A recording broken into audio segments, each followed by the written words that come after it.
catalog of people who stood before kings. We need to look at their video, their catalog, their movie, who stood before kings. Proverbs 22:29 says that a man diligent in his business he shall stand before kings.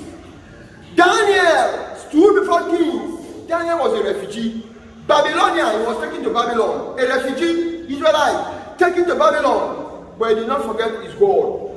He did not compromise. We are told that he refused those food, those days, before they offer food to Nebuchadnezzar, they have to offer it to idol first. They will pray the idol will accept whatever they eat. Daniel said, so I'm a child of God, I'm a believer, how can I compromise? No way. Daniel proposed in his heart that he will not defile himself with a portion of the king's meat. Many Christians today, because of hardship, they compromise their faith. Say, I watch around, there's no fellow believer here. I watch around, there's no fellow believer here. They compromise, forgetting that their God Almighty is above, watching them. Daniel stood, and at the end of the day, when you read in Daniel 2:3, that Daniel was 10 times better than all of the kings, all of the presidents. Daniel, he attended the University of Babylon, 10 times sharper, better, and his 3 evil friends, Shadrach, Meshach, and Abednego. These are bright kids, refugees. Yet, they made their marks in a strange land.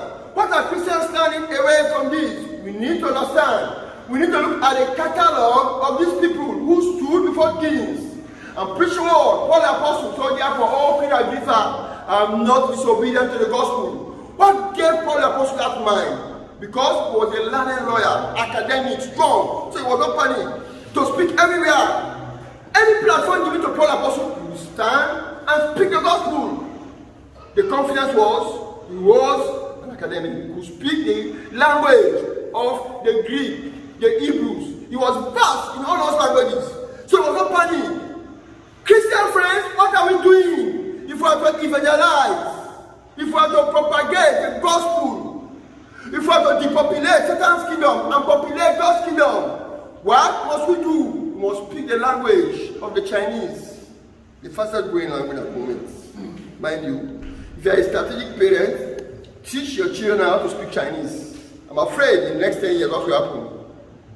Teach them to learn the language of the Chinese and the Chinese, so that they will have little or no limitation in the future. What are we doing, Christian friends? Catalog of people. We saw Esther. Esther stood before kings. It was like a beauty pageant. When kids, young girls, were brought before kings to look, the beauty pageant, Esther, confidence, learned, the two children of Mordecai. And we know that that was how Esther stood before kings. Joseph, another example. Nehemiah stood and made his request because he understood and saw the suffering of his people. He got information. Nehemiah investigated and interceded. That was how Nehemiah broke the shackles. Daniel, his 3 friends, Paul the Apostle, these are just biblical characters. What about contemporary characters of our time? Don't say, pastor, they're just preaching Bible. These are days gone by. Let's look at contemporary characters of our time so that we can be challenged. That limitation in this country, whether in the secular or spiritual world, we should not be limited in any case. Look at it. Contemporary characters. Number 1, Galileo. Have you learned about Galileo? At age 18. Take notes. Galileo at age 18. When he discovered the principle of pendulum. You cannot do physics today and qualify if you do not know the principle of pendulum. Do you know the pendulum? It's a whole scientific theory. Who discovered that? Galileo at age 18. A Christian student too, I must tell you. Galileo discovered the principle of pendulum at age 18. Elizabeth Browning. Who was she? She was a prolific writer in Greek as well as in Latin at age 12. Christian student. These are contemporary characters in the US. I'm bringing for you now. What must we say about George Washington, one-time president of the great United States of America? George Washington, let's look at his profile. George Washington became general at age 19 in the army of the US. George Washington fought at age 21. George Washington. At age 21, he fought battles and won. At age 22, George Washington, what happened to him? He wrote 110 magazines, good for himself, just at age 13. That's George Washington. So if you see today George Washington, International Airport, he did not come just by his number. He walked towards it and he became famous, George Washington. What about Gladstone in England? Who was Gladstone? Gladstone at age 22, he became a member of parliament. Hallelujah. Amen. Gladstone at age 22, he became a member of parliament. I wonder how am I? You have to know how old I was when I became a member of parliament. Huh? At age 22, Gladstone became a member of parliament. See how young.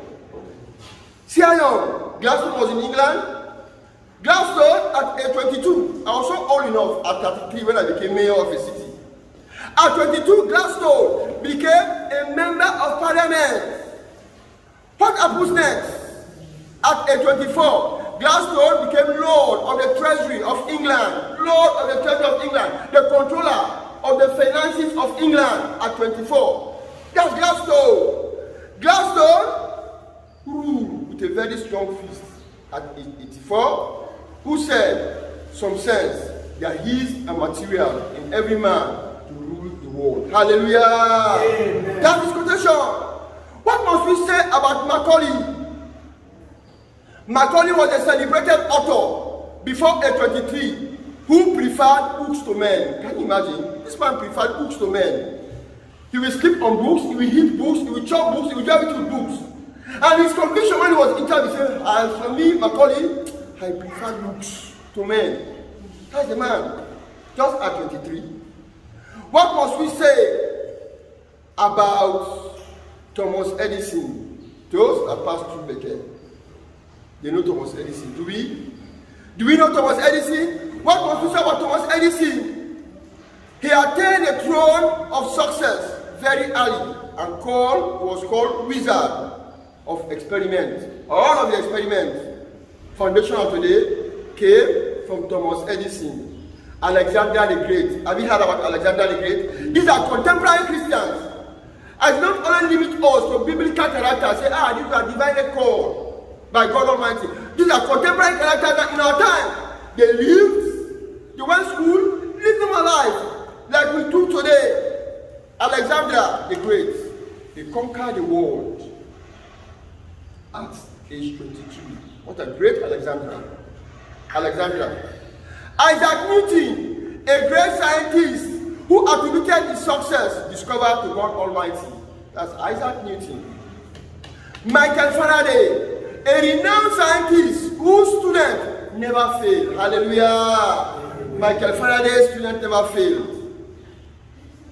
You can reach there too, based on few things. Number one, decision.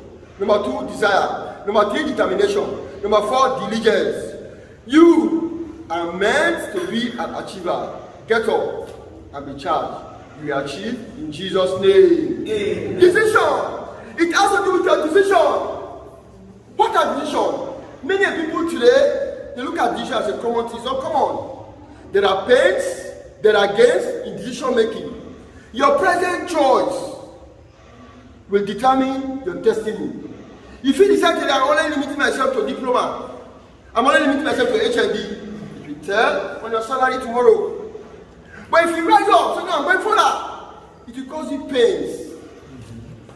You will not be putting on the pistol. You will not be putting on the babako, the expensive dresses. You will sacrifice it to textbooks, empowerment. You will sacrifice it to computer. We live in the age of computer. It is a must and incumbent upon everyone to know computer. So you see, you have to sacrifice. That's the pains in making decisions. Press on. Decision will determine destiny. If you decide to get masters today, tell someone your salary. But if you limit yourself, BSc, I'm comfortable, just be uncomfortable. No! Christians should not limit themselves and sit on their horses in realization, complacent. No! It shouldn't be so. It shouldn't be so. Christians should rise and push on for a betterment of life.